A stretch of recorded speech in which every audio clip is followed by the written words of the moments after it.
The first truck arrived before sunrise. Margaret Hale heard the air brakes before she saw the headlights. She stepped onto the porch just as the dump truck backed toward the rocky corner of her property. The driver climbed out. "You still want them?" Margaret smiled. "I do." He looked over his shoulder toward the trailer. "You know these are rejects." "I know. They're too wide for flooring." "I know. They're cracked." "I noticed." The driver laughed. "Just making sure." Moments later, enormous walnut slabs slid from the trailer onto the ground. Dust rose into the cool morning air. Some pieces measured nearly 12 feet long. Others carried twisted grain, bark edges, knots, and natural splits. The Hardwood mill considered them waste. Margaret saw something else entirely. She just didn't know exactly what yet. The arrangement had started 14 years earlier. The Hale farm bordered an old hardwood sawmill famous for processing black walnut harvested throughout the valley. The mill produced premium lumber for cabinet shops and flooring companies. Anything perfectly straight sold immediately. Anything unusual became a problem. Wide slabs, crooked cuts, live-edge boards, pieces with dramatic grain. Furniture factories rarely wanted them. Storage filled quickly. Disposal cost money. One rainy afternoon, the mill owner knocked on Margaret's workshop door. He removed his cap. "Mind if I ask you something?" Margaret looked up from repairing a fence gate. "Sure." He unfolded a rough map. "We've got an unused corner beside your north pasture." She nodded. "I know. We're paying to haul these walnut slabs away." Silence. "So, could we dump them on your property?" Margaret looked toward the rocky hillside. Nothing grew there except brush. It couldn't be farmed. Couldn't be grazed. Couldn't even be mowed. "How much wood?" The mill owner smiled. "More than you'll ever use." Margaret thought for a moment. That's fine. Neither of them realized that simple conversation would quietly change both their businesses. Every Friday, another truck arrived. Walnut. Sometimes cherry. Occasionally white oak. Mostly walnut. Year after year the pile grew. Towering slabs leaned against one another like giant fallen walls. Neighbors joked constantly. One Saturday morning, Dale Harper leaned against the feed store porch. "There goes Margaret." Rick looked up. "The lumber collector?" Dale laughed. "How many trees she's storing now?" Another rancher smiled. "Enough to build another county." Everyone laughed. Margaret simply loaded fencing supplies into her pickup. Dale called out, "So what's the plan?" She smiled. "Tables." The laughter became louder. "Tables. Out of those crooked boards." Margaret nodded. Eventually. Nobody believed her. Not because they disliked her. Because the slabs genuinely looked unusable. Too irregular. Too heavy. Too unpredictable. Samuel Hale never thought that way. When Margaret was 16, he took her into an old walnut grove after a summer storm. A massive walnut tree had fallen across the creek. Its trunk twisted dramatically. Margaret frowned. "That's a shame." Samuel smiled. "No." She looked confused. "It'll never make straight lumber." He rested one hand on the bark. "Exactly." Silence. "So, the most beautiful wood rarely grows perfectly straight." Years later, standing beside mountains of rejected walnut, Margaret finally understood. After Samuel passed away, she inherited more than the farm. She inherited notebooks. Dozens of them. Some described fencing. Others recorded weather. One notebook fascinated her. Inside were hand-drawn sketches of dining tables, benches, coffee tables, kitchen islands. Everything built around natural wood shakes rather than perfect boards. One sentence appeared again and again.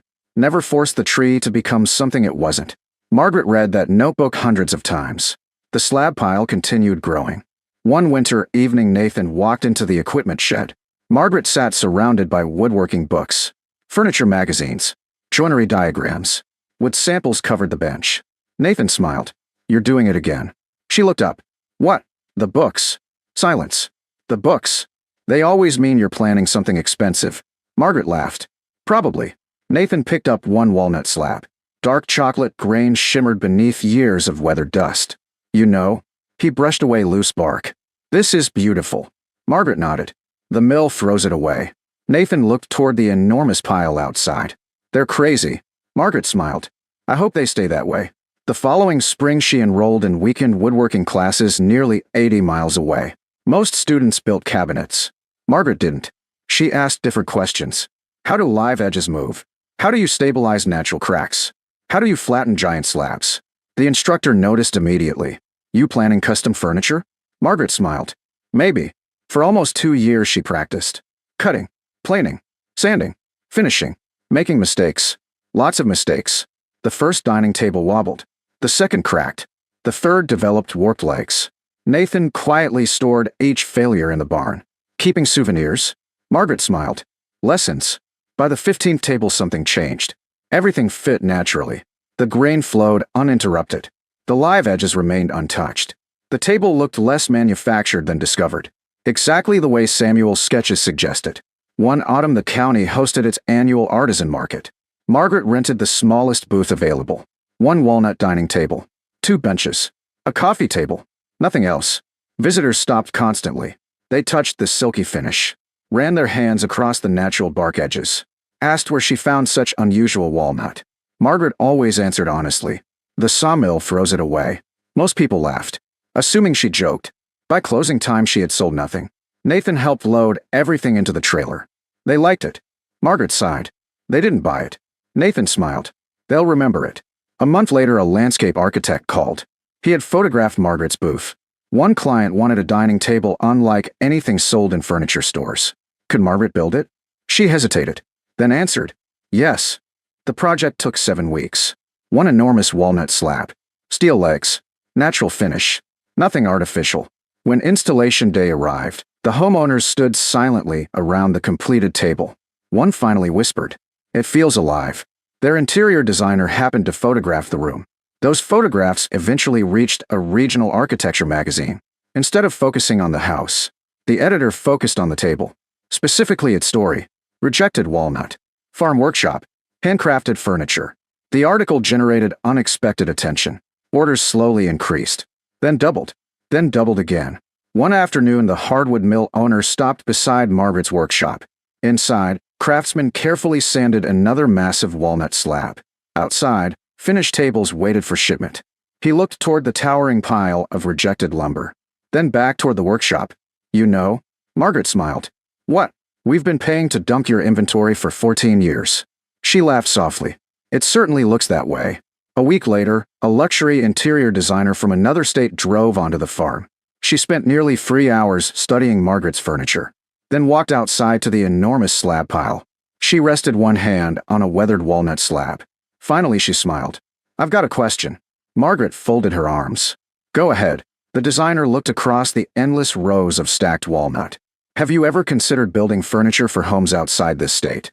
The designer's question lingered long after she drove away. Have you ever considered building furniture for homes outside this state? Margaret hadn't. Her workshop already stayed busy enough. Every completed table sold before the finish had fully cured. Architects called. Designers called. Homeowners waited patiently. Samuel always believed growth should never outrun craftsmanship. Still, the opportunity refused to leave her thoughts. Nathan noticed. One evening he walked into the workshop carrying invoices. Margaret sat studying freight maps. You're doing it again. She looked up. What? The maps.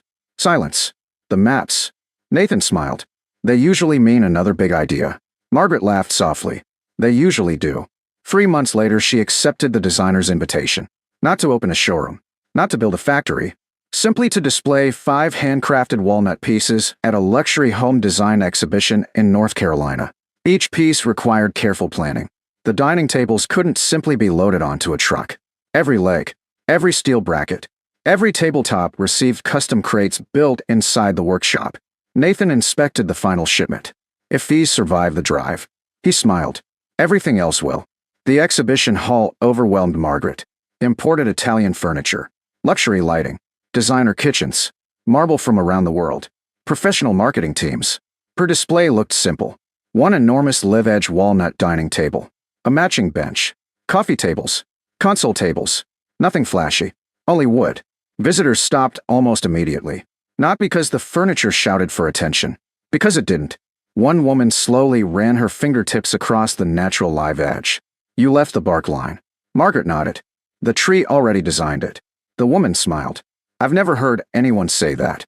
Another visitor studied the swirling walnut grain. Where did this wood come from? Margaret answered honestly. The sawmill rejected it. The visitor laughed. No. Yes. You mean this wasn't milled for furniture? It was hauled away as waste. He stared silently at the table, then quietly whispered, That's unbelievable. By the end of the exhibition, every piece had sold. But that wasn't the biggest surprise. Architects filled Margaret's appointment calendar. Luxury mountain homes, lakeside retreats, corporate boardrooms, restaurants, boutique hotels. Everything wanted one thing: furniture nobody else owned. The waiting list stretched beyond a year. Back at the farm, the workshop changed carefully, not dramatically. Margaret refused to become a mass producer. Instead, she trained local craftspeople, young cabinet makers, retired carpenters, talented welders, people who cared about details. The old hay barn became a finishing room. The machine shed transformed into a climate-controlled drying building. The empty grain warehouse became a fabrication shop. Every Friday, the sawmill trucks still arrived. Only now the drivers smiled while unloading. One morning, the mill owner climbed out before tipping the trailer. He looked across the expanded workshop. Forklifts moved giant walnut slabs. Employees sanded tables. Delivery trucks prepared for cross-country shipments. He laughed. "You know?" Margaret smiled. "What?" "Our accounting department changed the paperwork." She looked curious. "How?" "We stopped calling these disposal slabs." He pointed toward the trailer. "Now they're premium inventory." Margaret laughed. "I like that better."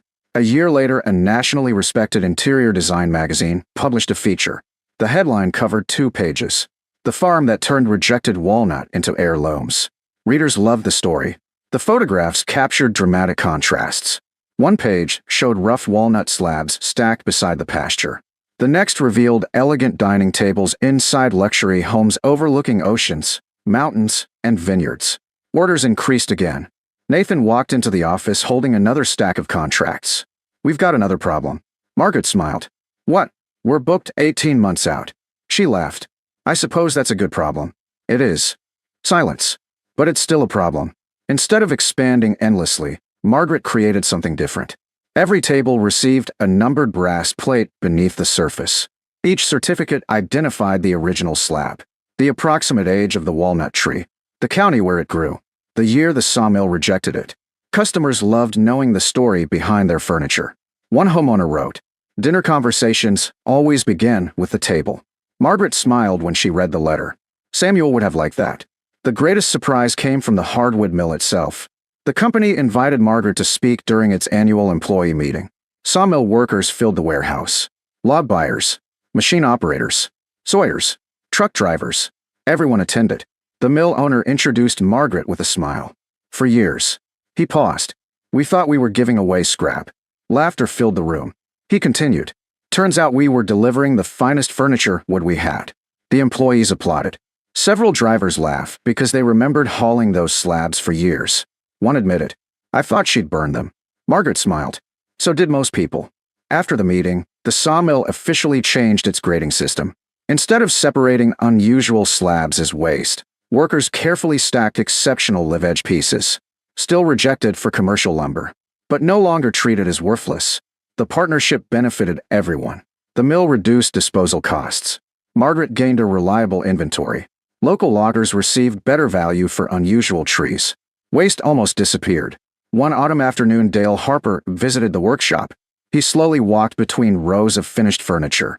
Massive walnut conference tables, kitchen islands, dining tables, console pieces. Everything handcrafted. Everything unique. He stopped beside one spectacular 12-foot slab. Dark walnut grain flowed like water across its polished surface. Dale shook his head. "No." Margaret smiled. "Morning." He rested both hands on the tabletop. "I remember laughing. I remember too." He looked toward the old slab pile still stacked behind the pasture. "I thought those crooked boards were junk."